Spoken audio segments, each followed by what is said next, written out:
दोस्तों नमस्कार। आज हम 70 बीपीएससी मेंस के लिए चर्चा करेंगे क्षेत्रीय विषमता पे। जैसा कि आप जानते हैं क्षेत्रीय विषमता या असंतुलन, इस जुड़े हुए सारे डायमेंशन को देखने का प्रयास करेंगे। क्षेत्रीय विषमता के 2 पीडीएफ है, पॉलिटी में पढ़ा रहे हैं। इकोनॉमिक्स में बिहार में क्षेत्रीय विषमता, आर्थिक विषमता होगा, उसका अलग एक होगा। दोस्तों से पहले यदि 70 में फाइनल सिलेक्शन लेना है, कुछ नहीं करना है, इसी 70 को जैसा पीडीएफ देख रहे हैं ऐसे ही पीडीएफ को इस जो भी पॉइंट है इसको केवल रटिए, फाइनल होगा। इसी को बार बार पढ़ना है, फाइनल सिलेक्शन होगा। इसके अलावा कुछ नहीं पढ़ना है। 100% जैसा कि आप जानते हैं सफलता का सूत्र, कम किताब को बार बार, फाइनल सिलेक्शन होगा। सबसे पहले क्षेत्रीय विषमता से जुड़े हुए कोई क्वेश्चन आ जाएगा, उसकी भूमिका आपको लिखनी है। आखिर उसकी भूमिका किसका लिखना है? क्षेत्रीय विषमता या असंतुलन का। देखिए पीडीएफ को कैसे पढ़ना है। तो क्षेत्रीय विषमता का अर्थ क्या है? क्षेत्रीय विषमता का अर्थ है विभिन्न राज्यों, विभिन्न जिलों और विभिन्न जिलों के बीच जो है शिक्षा, स्वास्थ्य, आय, स्वास्थ्य सुविधा, बुनियादी ढांचा में विषमता व्याप्त होना या अंतर व्याप्त होना। यानी कोई क्षेत्र अधिक विकसित है तो कोई जो है पिछड़ा हुआ है। जो बुनियादी सुविधाएं है, शिक्षा है, स्वास्थ्य है, आय है, बुनियादी ढांचा है, वित्तीय समावेशन है, इस सब को लेकर विभिन्न राज्यों, विभिन्न क्षेत्रों, विभिन्न जिलों के बीच अगर विषमता है तो उसे क्षेत्रीय विषमता कहते हैं। अगर भारत में देखेंगे तो किसी राज्य की आय बहुत अधिक है, किसी राज्य की साक्षरता दर बहुत अधिक है, बिहार की साक्षरता दर कम है, किसी राज्य की जनसंख्या दर कम है, किसी राज्य की जनसंख्या दर जो अधिक है। तो अधिक जनसंख्या दर होना, TFR रेट अधिक होना भी पिछड़ेपन का सूचकांक है।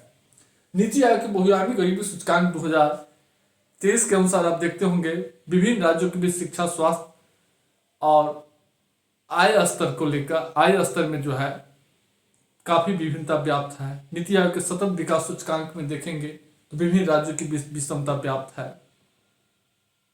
इसको लिखने के बाद आप नीचे आइएगा तो आप क्षेत्रीय विषमता समझ गए हैं कि क्षेत्रीय विषमता का आशय है विभिन्न राज्य के, विभिन्न देश के विभिन्न राज्यों, विभिन्न जिलों और विभिन्न क्षेत्रों के बीच शिक्षा, स्वास्थ्य, आय, बुनियादी सुविधा के बीच विभिन्नता, अंतर व्याप्त होना।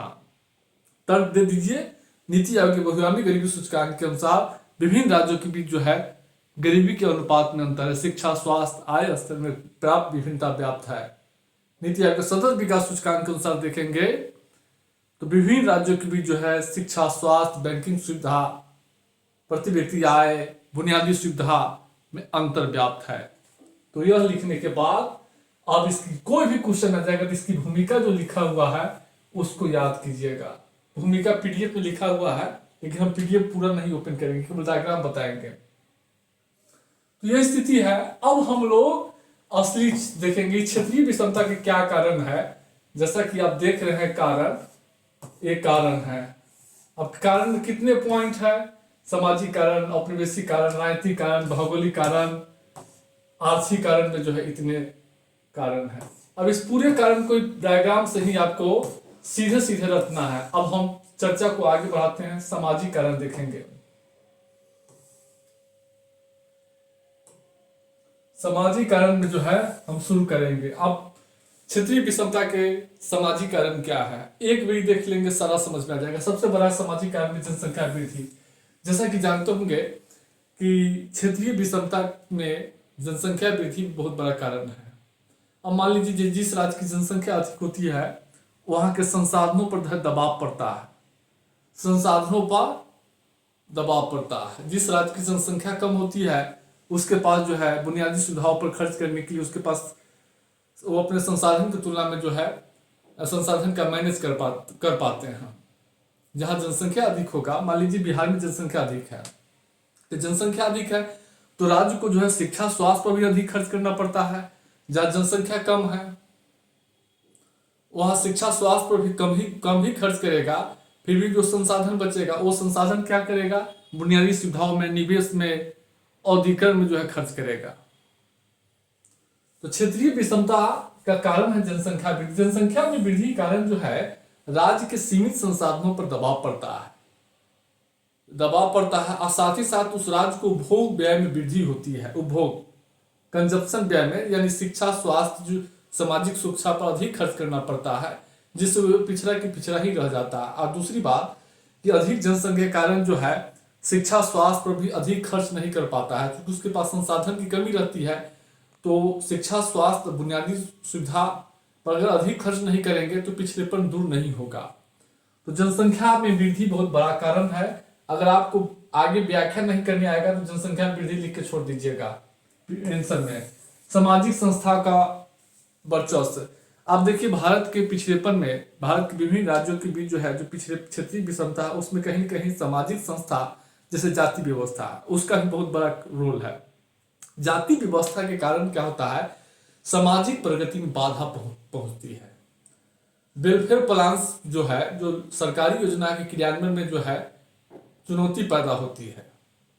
अब सामाजिक जो है संस्था के वर्चस्व के कारण जो है जाति व्यवस्था के कारण आज भी नॉर्थ इंडिया में, भारत के अलग अलग, उत्तर भारत के या अब पूरे भारत में जाति व्यवस्था के कारण क्या है कि स्कूल में जो है शिक्षा पर भी जो है स्कूल में जतियाता होता है, जिस कारण जो है बच्चे जो है, टीचर भी जो है भेदभाव के साथ बच्चों को जो है पढ़ाते हैं। कभी मिड डे मील होता है तो गार्जियन लोग कहने लगते हैं कि नहीं, उस जाति के लोग हैं, हम उसके हाथ के खाना नहीं खाएंगे। ये असर पड़ता है। ग्राम पंचायत, स्थानीय स्वशासन में जाति व्यवस्था के कारण क्या होता है कि अगर एक खास जाति की मुखिया अगर प्रधान बन गया है तो पहले वो अपने जाति के लोगों को देखता है, जिसके कारण और जो है दूसरे जाति के लोग पिछड़े रह जाते हैं। समझ रहे हैं। और जाति व्यवस्था के कारण जो प्रशासनिक काम होता है उसमें भी दक्षता की कमी हो जाती है, क्योंकि प्रशासनिक ऑफिसर भी जो है जो होता है कई बार जो होता है नॉर्थ इंडिया में जाति देखकर काम करता है या जातीय मानसिकता से ग्रसित रहता है। इस सब के कारण जो है जो सामाजिक आर्थिक विकास की योजना है उसके पर्याप्त क्रियान्वयन नहीं हो पाता है। समझ रहे हैं। तो क्षेत्र पिछड़ा का पिछड़ा ही रह जाता है। दूसरा देखेंगे सामाजिकरण के बाद हम लोग राजनीतिकरण में 2 पॉइंट है। एक राजनीतिकरण में 2 पॉइंट है। एक जो है केंद्र द्वारा संसाधनों के वितरण में कुछ राज्यों को प्राथमिकता और गठबंधन सरकार। देखिए होता क्या है कि भारत में पिछड़ेपन के बहुत बड़ा कारण है कि केंद्र राज्यों में एक ही दल की सरकार होती है तो वह राज्य जो है वो केंद्र सरकार अपने दल के राज्य सरकारों को अधिक संसाधन मुहैया कराता है। अभी हाल में आप देख लीजिए एग्जाम्पल, पंचायती राज के अनुदान देने के मामले में केंद्र सरकार यूपी गवर्नमेंट को अधिक पैसा दिया है और बिहार को बहुत कम दिया है, मात्र 12 करोड़ हिस्सेदारी थी। और यूपी को जो है 1300 करोड़ के आसपास हिस्सेदारी दिया गया था। तो बीजेपी शासित राज्यों को जो है, चूंकि केंद्र राज्य एक ही दल की सरकार थी उत्तर प्रदेश और केंद्र में, तो अपने राज्य के दलों में अपने दल के जो राज्य सरकार है उसको जो है अधिक संसाधन मुहैया कराता है, पिछड़े क्षेत्रों को जो है कम संसाधन जो है मुहैया कराता है। अपने दल के राज्यों को जो है क्या करता है, अधिक संसाधन मुहैया देता है, विशेष पैकेज देता है, समय से पैसा रिलीज करता है टाइमली। और जो विपक्षी दलों की सरकार है उसमें जो है देरी हो जाती है। तो ये भी कहीं ना कहीं जो है केंद्र द्वारा जो है अनुदानों और केंद्रीय योजनाओं की राशि करने में जो पक्षपात होती है, इसके कारण जो है पिछड़ेपन दूर नहीं होता है। दूसरा है गठबंधन सरकार। देखिए गठबंधन के सरकार में क्या हुआ है कि गठबंधन सरकार में घटक दलों द्वारा जो है बार्गेनिंग करता है, सौदेबाजी शक्ति को बढ़ावा देता है। सौदेबाजी शक्ति को बढ़ावा देता है। सौदेबाजी शक्ति के कारण क्या हुआ कि समर्थन के नाम पे, विधेयकों को पारित करने के नाम पे लोग जो है अधिक संसाधन और विशेष पैकेज की मांग करता है। और विशेष पैकेज मान लीजिए जो है बिहार सरकार, मान लीजिए बिहार सरकार केंद्र को समर्थन दे दिया। एक बात बताते हैं, तो केंद्र सरकार अधिक संसाधन दे दिया तो फिर दूसरे राज्यों की हिस्सेदारी में तो कमी आएगी ना। तो वो क्षेत्र पिछड़ जाता है। दूसरी बात कि गठबंधन सरकार से अस्थिर सरकार का निर्माण हुआ है। अस्थिर सरकार के कारण क्या हुआ है, बिहार में ही देख लीजिए, लंबे समय तक अस्थिर सरकार रही है बिहार में। तो अस्थिर सरकार के कारण क्या है कि विकास संबंधी कार्यक्रम में भी जो है बाधा पड़ता है, ताकि वह पिछड़ जाता है। सरकार मजबूत होगा, स्थिर होगा, तो विकास संबंधी निर्णय आसानी से ले पाता है। अगर सरकार अस्थिर है, डबाडोल है, तो फिर विकास संबंधी योजनाओं के क्रियान्वयन में बात, चूंकि नीतियां जो है अस्थायी नहीं पकड़ पाती है। तो यह स्थिति है। गठबंधन सरकार के दो कारण है। एक तो समर्थन के नाम पे विशेष पैकेज लेता है, विशेष सुविधा लेता है, जिससे दूसरे राज्यों को नुकसान होता है। और एक क्या है कि गठबंधन सरकार के गठबंधन सरकार से अस्थिर सरकार का गठन होता है, जिससे विकास संबंधी योजनाओं को जो है चलाने में कठिनाई होती है। सुचारू रूप से जो है बीच में सरकार गिर जाता है, योजना जो है लंबित हो जाता है, फिर नया सरकार आता है, उसको छोड़ के फिर दूसरा संसाधन का वेस्टेज होता है और क्रियान्वयन नहीं हो पाता है। और उसके बाद जो है अगला हम लोग चर्चा को आगे बढ़ाते हैं। भौगोलिक कारण में देखेंगे दो कारण है। देखिए भारत में भौगोलिक कारण, क्षेत्रीय विषमता के कारण में जो है राज्यों की भौगोलिक स्थिति, देखिए भारत के विभिन्न राज्यों के बीच जो है जो विषमता है, उसमें कहीं ना कहीं भौगोलिक कारण भी जिम्मेदार है। अगर आप देखेंगे देश के 13 राज्य तटीय है। 13 राज्य तटीय राज्य में क्या होता है, वाणिज्य व्यापार की सुविधा होती है, क्योंकि जैसा कि अर्थव्यवस्था जो है एक्सपोर्ट जो है केंद्रित है, निर्यातोन्मुख अर्थव्यवस्था भारत की है। और इसमें क्या हुआ है कि जो तटीय क्षेत्र है, तटीय क्षेत्र में जो है वस्तुओं को जो है विदेश में ले जाने, निर्यात करने में आसान होती है, जहाजों पर पोर्ट करने में आसानी होती है, उसकी भाड़ा बचती है। जिसका परिणाम क्या होता है कि ज्यादातर उद्योग धंधे तटीय राज्यों में ही स्थापित किए जाते हैं। अगर भारत में भी देखेंगे तो ज्यादातर औद्योगिकरण जो है महाराष्ट्र, गुजरात, तमिलनाडु, केरल, कर्नाटक इसी समय है। चेन्नई, गोवा, इस समय ज्यादा औद्योगिकरण है।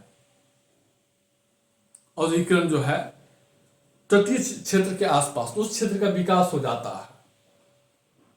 इसके अलावा भौगोलिक कारण में देखेंगे, भारत के कुछ भौगोलिक दृष्टि से भारत के कुछ राज्य जो है बाढ़ सूखा से ग्रसित है। भारत के कुछ क्षेत्र में जो है बाढ़ सूखा जो है सामान्य चीज होती है, बहुत कम आता है। तो जहां बाढ़ सूखा आता है वहां हर साल जो है बुनियादी ढांचा पर दबाव पड़ता है। सरकार को हर साल जो है सड़क, पुल, पुलिया ढह जाता है, इसलिए हर साल सरकार को अतिरिक्त खर्च करना पड़ता है। अतिरिक्त खर्च, जहां बाढ़ सूखा के प्रकोप नहीं रहता है वहां तो सड़क खराब नहीं होती है, बुनियादी ढांचा नष्ट नहीं हो पाता है, तो सरकार का पैसा बचता है। जो पैसा बचता है उसको शिक्षा, स्वास्थ्य, आय पर जो है बढ़ाने पर खर्च किया जाता है, औद्योगिकरण औद्योगिकरण के लिए खर्च किया जाता है। लेकिन जहां प्रति वर्ष बाढ़ सूखा आता है, बिहार ही ले लीजिए, प्रति वर्ष बाढ़ सूखा आता है, तो सरकार को हर साल बाढ़ सूखा पर जो है बाढ़ सूखा से निपटने पर खर्च करना पड़ता है। इसके बाद बाढ़ सूखा के बाद जो है पुनर्वास पर खर्च करना पड़ता है, पुनर्निर्माण पर खर्च करना पड़ता है। अगर बिहार में बाढ़ नहीं आता तो जो हर साल पैसा खर्च किया जा रहा है रोड बनवाने पे, मरम्मती पर या राहत सामग्री पर, वो पैसा बचता, उसी पैसा से जो है शिक्षा, स्वास्थ्य, बुनियादी ढांचा और औद्योगिकरण के विकास पर खर्च करता। तो ये भी एक कारण है। तो इसमें दो कारण है, जैसा कि आप देखें दो कारण है। एक तो प्राकृतिक आपदा में विभिन्नता है और एक तटीय। अब जो राज्य तट से दूर होता है, जैसे बिहार से समुद्र की दूरी 200 किलोमीटर है, वहां औद्योगिकरण नहीं होता है, क्योंकि 200 किलोमीटर पश्चिम उड़ीसा, मान लीजिए उड़ीसा या पश्चिम बंगाल ले लीजिए, तो पश्चिम बंगाल उड़ीसा है समुद्र के किनारे, तो बिहार में कोई वस्तु उत्पादन करेगा तो उत्पादन करके वह कहाँ ले जाएगा? उड़ीसा के बंदरगाह पारादीप पे ले जाएगा या हल्दिया बंदरगाह पे ले जाएगा, मान लीजिए। तो ले जाने में तो खर्च बढ़ेगा ना, भाड़ा तो बढ़ेगा। अगर इसीलिए औद्योगिकरण कंपनी क्या करती है कि बिहार में स्थापित न करके या हल्दिया में लगाएगा या हल्दिया के आसपास लगाएगा, पारादीप के आसपास लगाएगा, ताकि सीधे उत्पादन करे आप विदेश भेज दे। अगर यहां लगाएगा तो इसका जो खर्च बढ़ जाएगा। तो यह कारण है। और दूसरी बात कि जलवायु और मिट्टी का भी असर होता है। मिट्टी, अब देखेंगे भारत मिट्टी भी कहीं ना कहीं जो है मिट्टी का जो क्वालिटी होती है या क्लाइमेट भी जो है क्या होता है कि विषमता बढ़ाने में काम करता है। कुछ क्षेत्रों में गेहूं और धान की खेती होती है, नॉर्थ इंडिया में ज़्यादातर। दक्षिण भारत में देखेंगे तो वहाँ मसाला की खेती होती है, नारियल की खेती होती है। जो गेहूं चावल की तुलना में वो 20 गुना अधिक महंगा बिकता है। 20 रुपया, अगर मान लीजिए 40 रुपया अगर किसी गेहूं का दाम है, तो अगर लौंग मिर्च है या छोहरा किशमिश है, नारियल है, वो 800 रुपये 700 रुपये किलो मिलता है। तो 10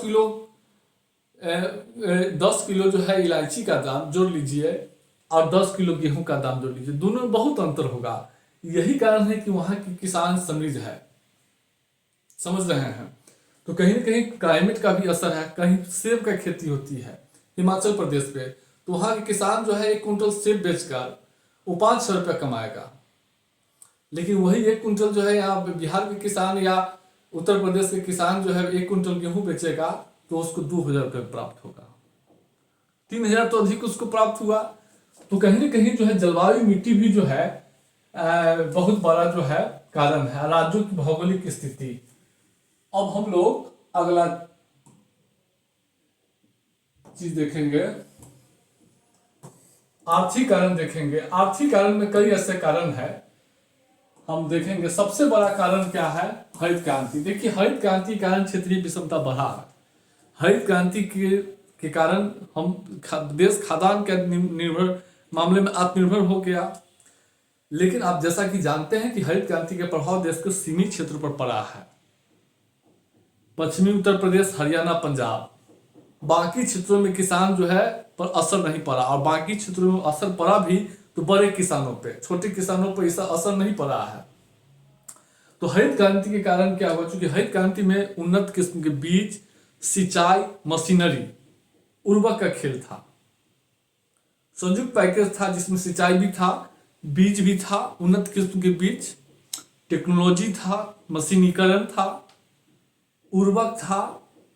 अब ये सब महंगी थी, वही किसान इसको वहन कर इसका इस्तेमाल कर सकता था जो ठीक ठाक है, धनी, जिसके पास निवेश करने के लिए संसाधन था। जिसके पास संसाधन नहीं था वो निवेश नहीं कर सकता था। तो इसका असर पश्चिमी यूपी, पंजाब, हरियाणा के किसानों पर पड़ा।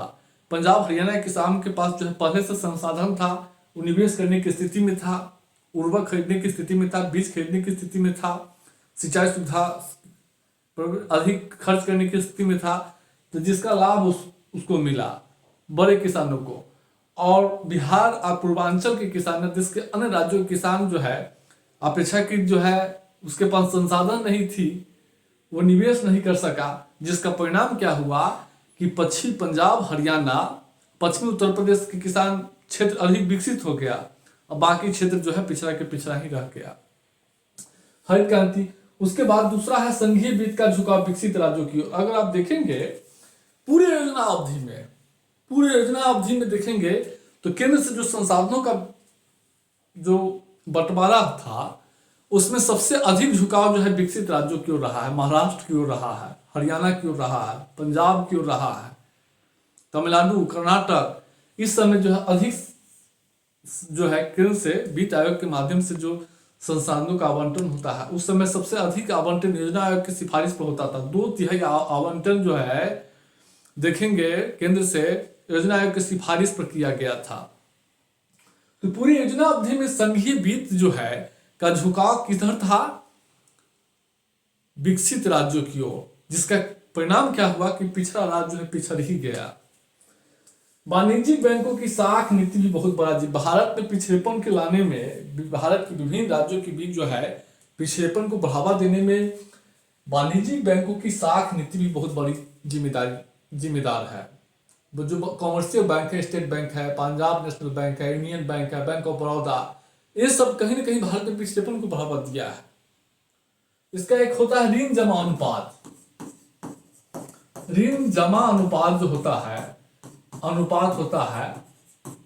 अनुपात होता है। अगर आप देखेंगे ऋण जमा अनुपात में तो विभिन्न राज्यों के बीच विषमता व्याप्त है। बिहार में ऋण जमा अनुपात जो है 45 से नीचे है, और आंध्र प्रदेश में देखेंगे तो 126 आपको मिलेगा, 130 मिलेगा, 125 है महाराष्ट्र का, गोवा का, कर्नाटक का।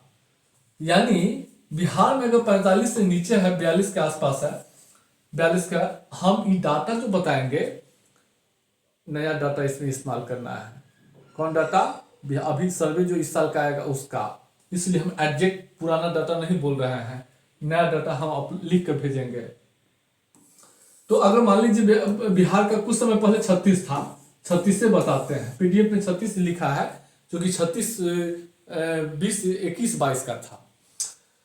तो बिहार में 36 ऋण जमा अनुपात है, इसका अर्थ है 36%, यानी 100, अगर बिहार में कोई स्टेट बैंक 100 रुपया जमा स्वीकार करता है, तो ऋण कितना देता है बिहार के उद्योगों को?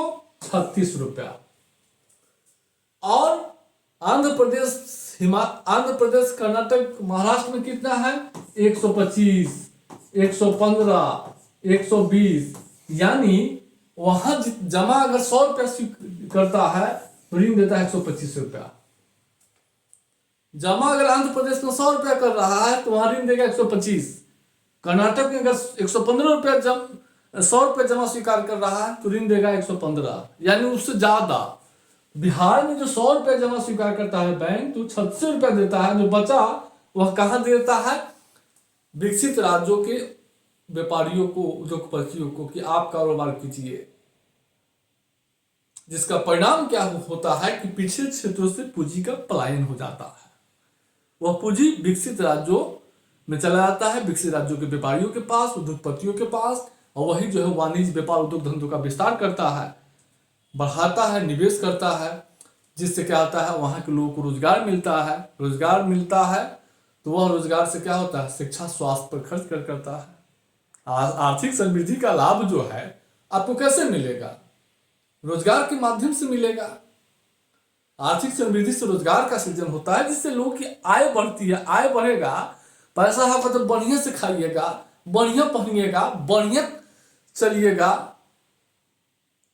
तो यह स्थिति है। तो भारत में जो है पिछड़ेपन लाने में वाणिज्यिक बैंक की साख नीति है। वाणिज्यिक बैंक उन्हीं क्षेत्रों में ऋण देता है जो पहले से विकसित है, पहला। और बिहार के किसानों, मान लीजिए बिहार में हम ही हैं, हम ही को उद्योग धंधों को विस्तार करना है, हमारे पास पूंजी नहीं है। एगो बात बताए हैं, हमको बिजनेस करना नहीं है। कल एगो एग्जाम्पल दिए हैं, हम जो है बिजनेस नहीं करने वाले हैं। तो वह स्थिति है। हालांकि कारोबार बहुत अच्छा चीज होता है, और ये भी जो है मेरा एक छोटा सा बिजनेस से समझिए। तो मान लीजिए किसी को जो है बिहार में किसी कारोबारी को जो है कोई मशीन फैक्ट्री लगाना है, उद्योगपति को, या कोई व्यापार करना है, वो बैंक से ऋण लेने जाएगा, वो बैंक ऋण नहीं देगा। बैंक ऋण देगा उसको तब तो उद्योग दुकान का विस्तार करेगा, उद्योग दुकान खोलेगा, जिससे उसकी आय बढ़ेगी, 2 स्टाफ रखेगा, 2 लोगों को रोजगार मिलेगा, उसकी भी आय बढ़ेगी, पिछड़ेपन दूर होगा। लेकिन बैंक तो ऋण ही नहीं देता है, ऋण तो देता है विकसित राज्यों को। यही ना कहीं पिछड़ेपन जो है बढ़ावा देता है। विदेशी पूंजी का अंतर प्रवाह विकसित राज्यों की ओर, बस इतना ही पॉइंट रखना है, फाइनल होगा आपका। भारत में देखेंगे तो अधिकांश 1991 के बाद उदारीकरण, निजीकरण, वैश्वीकरण, एलपीजी नीति अपनाई गई थी। एलपीजी नीति अपनाने के बाद जो है क्या हुआ है कि विदेशी पूंजी, जो एफडीआई का प्रवाह है, वह विकसित राज्यों की ओर है। जो विदेशी पूंजी है, प्रत्यक्ष विदेशी निवेश, महाराष्ट्र में, कर्नाटक में, हरियाणा में, तमिलनाडु में, इन सब राज्यों में है। अब विदेशी पूंजी आने से क्या होता है कि पूंजी की कमी दूर होती है, उद्योग धंधों का विस्तार होगा, रोजगार सृजन होगा, औद्योगिक बुनियादी ढांचे में सुधार होता है, रोजगार के नए अवसर पैदा होते हैं, पिछड़ेपन दूर होता है। पिछड़ेपन दूर करने के लिए औद्योगिकरण बहुत जरूरी है। और विदेशी पूंजी क्या करता है? सीधे औद्योगिकरण को बढ़ावा देता है, एफडीआई। आप पिछले क्षेत्रों में जाता ही नहीं है। अगर बिहारी में जो है 10 कंपनी चला जाए, 10 कंपनी अगर स्थापित हो गया है, तो वहां लोगों को रोजगार मिलेगा, आय बढ़ेगा, ऑटोमेटिक गरीबी दूर होगी। अब आप एसडीएम बन जाइएगा, एक बार जो है 4 चक्का से चलने लगिएगा। क्यों? आपको पैसा मिलने जा रहा है, 80,000 85,000 रुपया मिलेगा, और उसके बाद जो है एक्सपोजर मिलेगा 16 लाख, कॉन्फिडेंस है 16 लाख, सीधे दूर हो जाएगा गरीबी आपका। और जिस साइज में तो कोई गरीब है ही नहीं, सारे लोग तो कहीं ना कहीं सेटे हैं, सारे लोग तो सेटे हैं। 95% बैच में ज्वाइन करने वाले ऑलरेडी पहले से अच्छे पोस्ट पे हैं, बैच में अभी भी 95% सारे लोग सिलेक्टेड है। कोई इंस्पेक्टर है, कोई बैंक मैनेजर है, कोई ऑडिटर है, तो कोई जो है बीपीआरओ है, कोई सप्लाई इंस्पेक्टर है, एलईओ है, वेलफेयर ऑफिसर है। सब जिस बैच में जो है सब लोग है, और सब लोग जो है फिर फाइनल करेंगे। एलपीजी नीति देखिए, वैश्वीकरण की नीति भी जो है कहीं ना कहीं जो है पिछड़ेपन को बढ़ावा देने के लिए। देखिए, वैश्वीकरण से पहले सरकार की जो औद्योगिक नीति थी, उससे पिछड़ेपन को दूर करने के लिए जो है पिछड़े क्षेत्रों में उद्योग धंधों की स्थापना करता था सरकार, जैसे राउरकेला, भिलाई, दुर्गापुर, ये सब जो है। एलपीजी के बाद भारतीय अर्थव्यवस्था क्या हो गया है कि भारतीय अर्थव्यवस्था में जो है निजीकरण को बढ़ावा दिया है, और विनिवेश की नीति, जो सार्वजनिक क्षेत्र में विनिवेश की नीति अपनाई गई है। यानी जो सार्वजनिक कंपनी है, सरकारी कंपनी, उसको बेची जा रही है, और निजी क्षेत्र को जो है हाथ में, निजी क्षेत्र को सार्वजनिक जो पब्लिक इंटरप्राइजेज है, भारत सरकार की जो विभिन्न कंपनियां हैं, उसको बेचकर निजी क्षेत्र को जो है दिया जा रहा है। निजी क्षेत्र को देने का परिणाम क्या हुआ निजी क्षेत्र को, कि निजी क्षेत्र लाभ की दृष्टि से काम करता है, और निजी क्षेत्र उन्हीं क्षेत्रों में जो है अपनी कंपनी जो है स्थापित कर रही है जहां लाभ की संभावना होती है, जहां पहले से जो विकसित राज्य है। और एलपीजी के कारण क्या हुआ है कि निर्यात उन्मुख व्यवस्था अपनाया गया है, भारत में उत्पादन करे और निर्यात करे, जिसका परिणाम क्या हुआ कि भारत की जो कंपनियां थी अपना उद्योग धंधा ज्यादातर विकसित राज्यों की ओर जो है शिफ्ट कर दिया है, क्योंकि वहां उस राज्यों के पास संसाधन अधिक है। संसाधन अधिक होने के कारण क्या हुआ है कि वह राज्य जो है उद्योग धंधों के प्रोत्साहन पर अधिक खर्च सहायता देता है। साथ ही साथ बुनियादी ढांचा बेहतर होने के कारण, तटीय क्षेत्र होने के कारण वहां से निर्यात करना भी जो है, निर्यात करने से लागत भी कम आती है। तो यह स्थिति हुआ है। और 1991 से पहले की जो सार्वजनिक क्षेत्र था, तो जो सरकारी कंपनी थी उन पिछले क्षेत्रों में स्थापित की जाती थी, ताकि जो है पिछले क्षेत्रों का विकास हो सके। लेकिन विनिवेश की नीति अपनाने के कारण सरकार तो सरकारी कंपनी उसको बेच रही है, नया कंपनी स्थापित नहीं कर रही है, जिससे पिछले क्षेत्रों का विकास नहीं हो रहा है, और निजी क्षेत्र पिछले क्षेत्रों में जा नहीं रहा है, तो पिछला क्षेत्र पिछड़ा ही रह जाता है। तो ये स्थिति है। अब हम लोग एक और कारण देख लेंगे। हाँ, औपनिवेशिक नीति भी कहीं ना कहीं जो है भारत के पिछड़ेपन में बहुत बड़ा कारण है। औपनिवेशिक नीति में देखेंगे कृषि का वाणिज्यीकरण, भू राजस्व नीति और संचार सुविधाओं का। ब्रिटिश सरकार, जैसा कि जानते होंगे, कि इस देश पर 190 वर्षों तक शासन किया था। अब भारत की अर्थव्यवस्था को ब्रिटिश अर्थव्यवस्था, ब्रिटिश हित से जोड़ दिया था। यानी भारत की अर्थव्यवस्था को ब्रिटिश हित के लिए, औपनिवेशिक हित के लिए इस्तेमाल किया।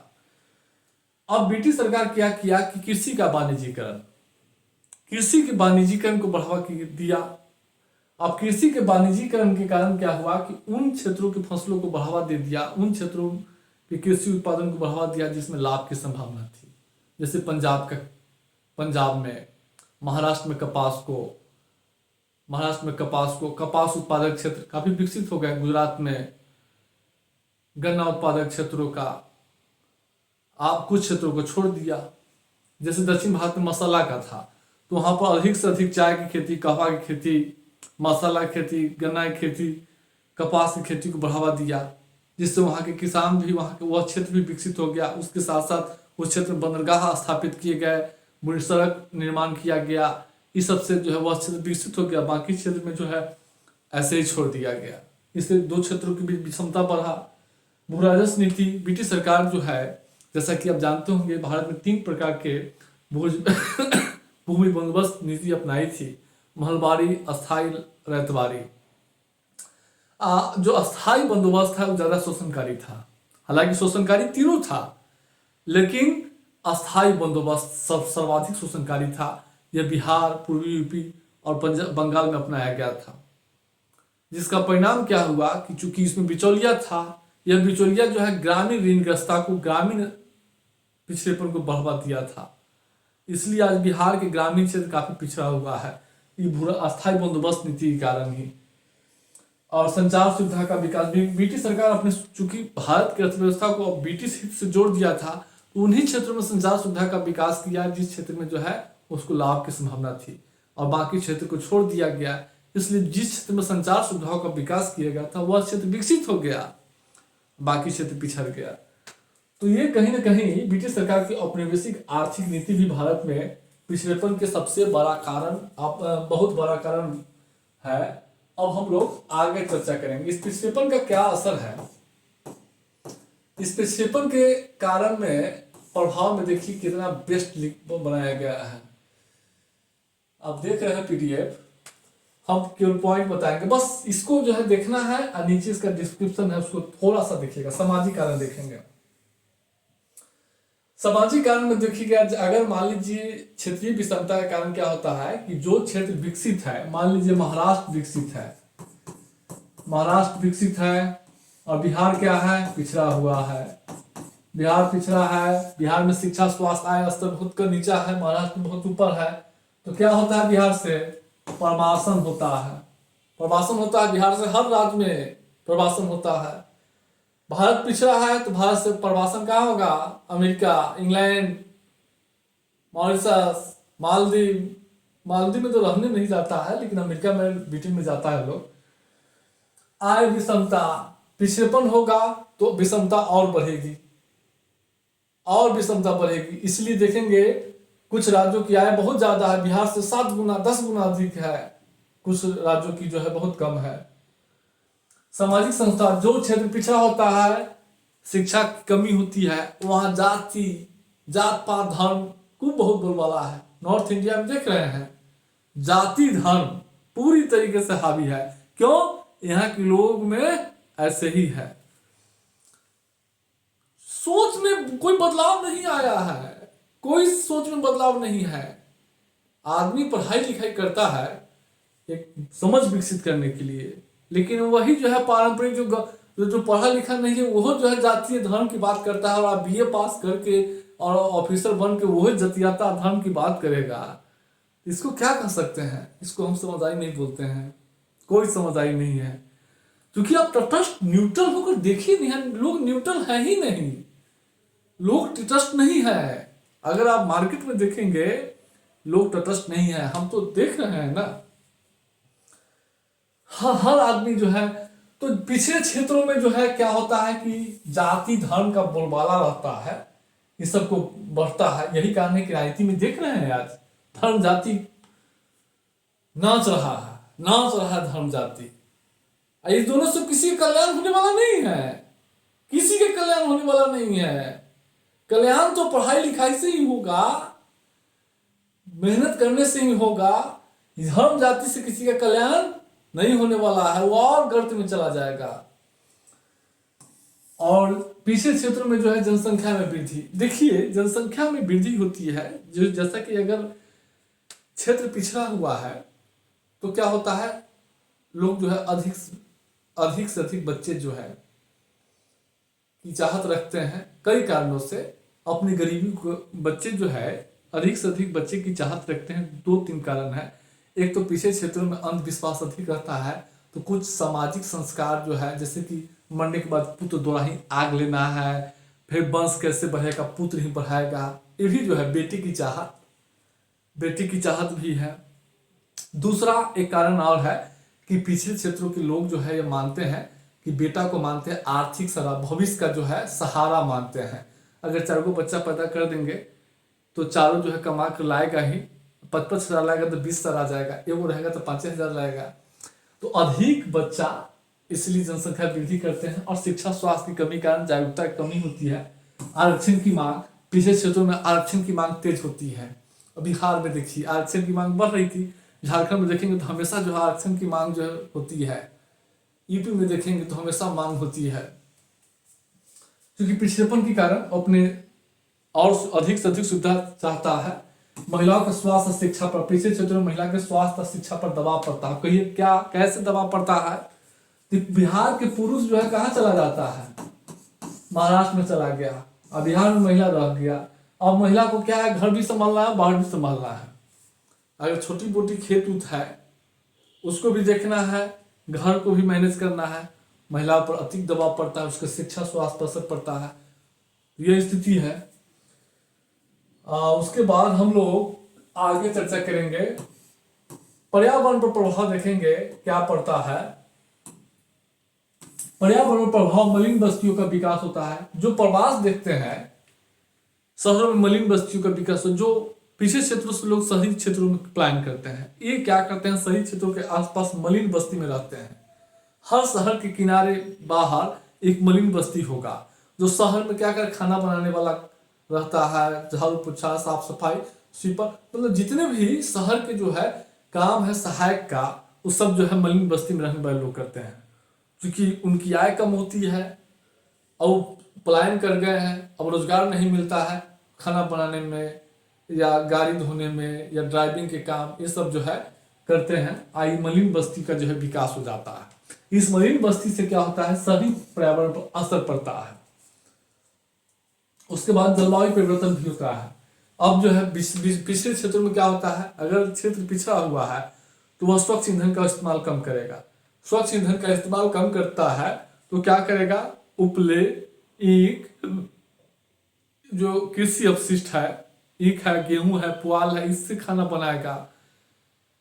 लकड़ी से जो है खाना बनाएगा, साफ सफाई में नहीं रहेगी, इससे ग्रीन हाउस गैस पैदा होता है।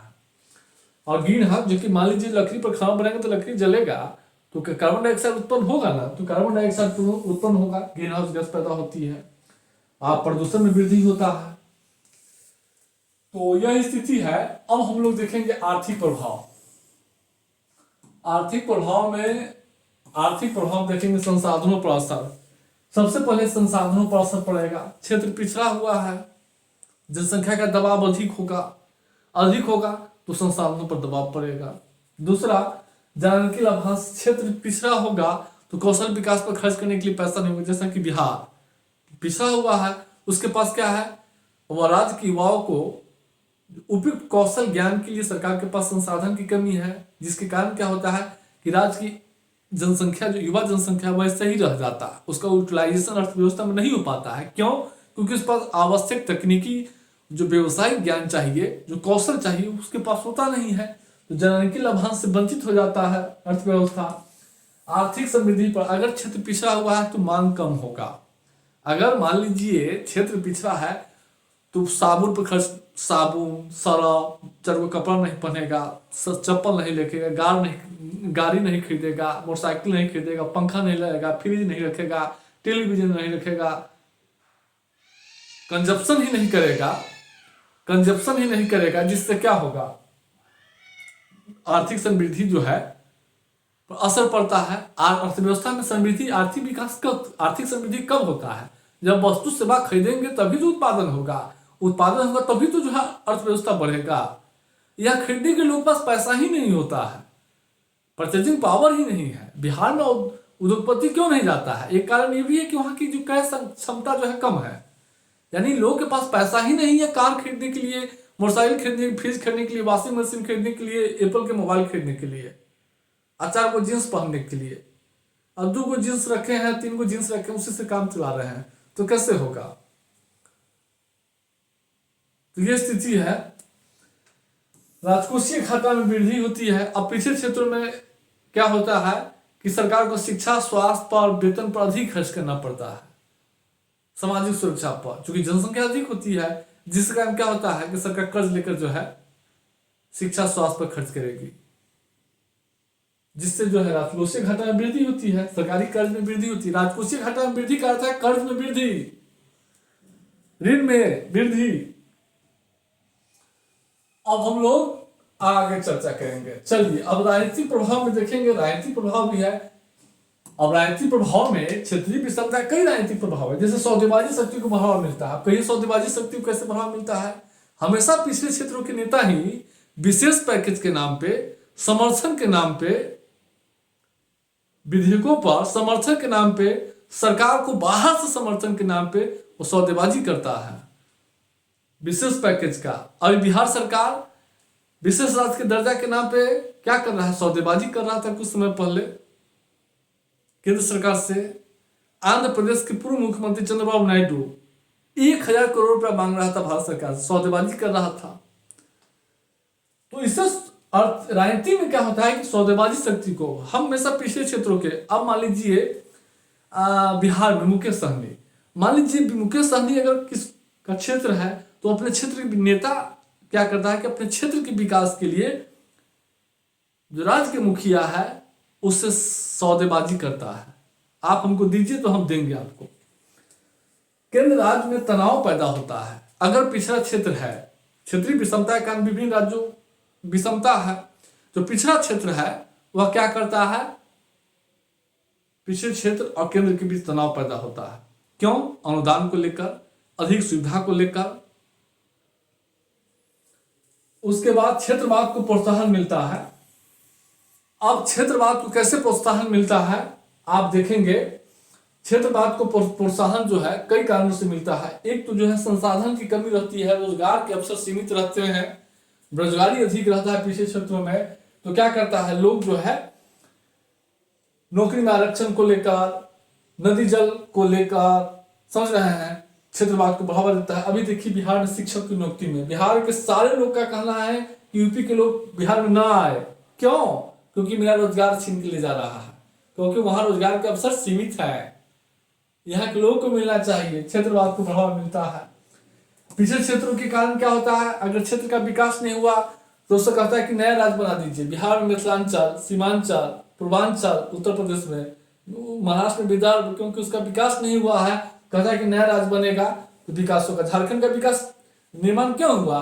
झारखंड वासियों का मानना था कि बिहार में रहकर विकास झारखंड का नहीं होगा, बिहार से अलग कीजिएगा, नया राज्य बनेगा तब झारखंड का विकास होगा। देख लीजिए आज विकास होते रहेगा झारखंड का।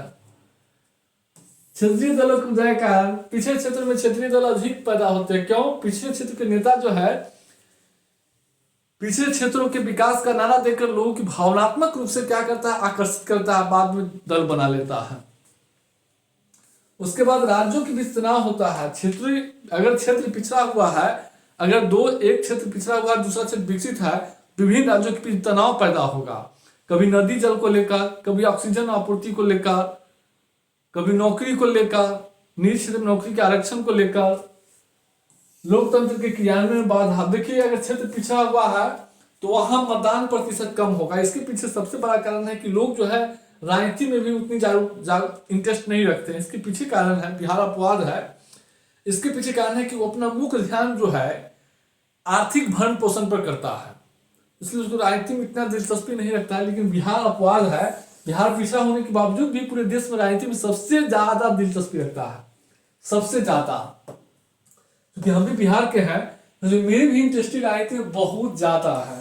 हम तो राजनीति की बात करते ही है, खाली खाली राजनीति बात करते हैं पूरा जो है। और हम तो चलिए क्षेत्रीय विषमता को दूर करने के उपाय। अब क्षेत्रीय विषमता को दूर करने के लिए सबसे बड़ा उपाय क्या होनी चाहिए? संसाधन अंतरण में पिछले क्षेत्रों का, केंद्र से जो राज्यों के संसाधन का बंटवारा किया जाता है उसमें अधिक से अधिक वरीयता दिया जाना चाहिए, अधिक देना चाहिए। पिछले क्षेत्रों के विकास के लिए बैंकिंग सुविधाओं का विकास करना चाहिए, क्योंकि बैंक अगर पिछले क्षेत्रों में स्थापित कर देते हैं तो बैंक वहां के आसपास के लोगों को अधिक ऋण देगा, जिससे पिछड़ेपन दूर होगा। और पिछले क्षेत्रों में औद्योगिक गतिविधियों को बढ़ावा दिया जाना चाहिए। पिछले क्षेत्रों में बुनियादी ढांचा का, परिवहन एवं संचार का विकास होना चाहिए। कृषि, सिंचाई, विद्युत आपूर्ति की व्यवस्था करनी चाहिए, जैसा कि बिहार सरकार किया है। तब तो बिहार सरकार में पिछड़ेपन दूर हुआ है। तो यह स्थिति है। उसके बाद जो है प्रोत्साहन एवं वरीयता। पिछले क्षेत्रों के विकास के लिए सरकार को क्या करना चाहिए? प्रोत्साहन एवं वरीयता देना चाहिए, विशेष पैकेज देना चाहिए, विशेष राज्य का दर्जा देना चाहिए। तो ये सब जो है अगर होता है तो पिछड़ेपन दूर होगा। अब कहिए कि पिछले क्षेत्रों के लिए क्या क्या प्रयास किया गया है, तो हम कई ऐसे पॉइंट है। सबसे पहले केंद्रीय योजना का तर्कसंगत। देखिए पहले पिछले केंद्रीय योजना को भारत सरकार तर्कसंगत बनाया है, यानी बहुत सारी केंद्रीय योजना के जगह पे सीमित योजना चलाया जा रहा है, राज्यों को छूट दिया गया है। नरेंद्र मोदी की सरकार जो है, नरेंद्र मोदी जो है दिया है, वर्तमान सरकार जो है नरेंद्र मोदी की वही दिया है। पहले क्या होता था कि बहुत सारी योजना केंद्रीय योजना पर चलाए जाते थे। बहुत सारे जो है योजना काल में देखते होंगे, योजना अवधि में बहुत सारी योजना जो है चलाए जाते थे राष्ट्रीय स्तर पे। लेकिन हर राज्य की समस्या अलग। एक ही योजना भारत सरकार के स्तर पर चला दिया जाता था। भारत सरकार पर मान लीजिए मनरेगा शुरू कर दिया, अब मनरेगा कहा कि पूरे देश में लागू कर दिया जाए, लेकिन हर राज्य की समस्या अलग अलग थी। कहीं शिक्षा खराब है तो किसी राज्य में बिजली की सुविधा नहीं है, किसी राज्य में सड़क नहीं है, और एक ही योजना जो है पूरे देश में चला रहे हैं। तो भारत सरकार नरेंद्र मोदी क्या किया है कि नहीं, सारे योजना को अब योजना सीमित चलाए जाएंगे, बाकी योजना जो है राज्य अपने सुविधा के अनुसार, राज्य अपनी आवश्यकता अनुसार योजना बनाए और क्रियान्वयन करे, इसलिए राज्य को अधिक संसाधन दे दिया जाए।